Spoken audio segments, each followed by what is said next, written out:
दोस्त ही दोस्त का कातिल। कराची के नौजवान मुस्तफ़ा आमिर को उसी के दोस्त अरमगान कुरैशी ने क्यों मारा? वाक़े की असल हकीकत आखिर है क्या? क्या तहकीकात में अहम शवाहिद मिस किए जा रहे हैं? इस केस का खुलासा क्या है, आइए जानते हैं।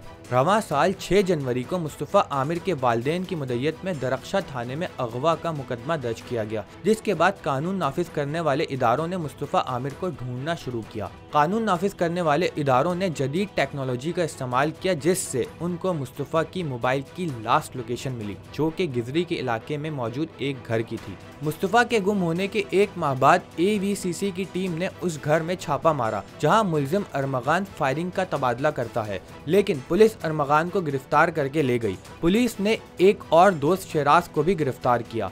शराज ने इंकशाफ किया कि 6 जनवरी की रात मुस्तफ़ा को अरमगान अपने घर बुलाता है, जहां दोनों की तल्ख कलामी होती है। उसके बाद अरमगान ने मुस्तफ़ा पर शदीद तशद्दुद किया और उसको गाड़ी की डिग्गी में डालकर हब के मकाम पर ले गया। जहां गाड़ी की डिग्गी खोली तो मुस्तफ़ा की सांसें चल रही थीं। अरमगान ने ये देखकर गाड़ी को आग लगा दी।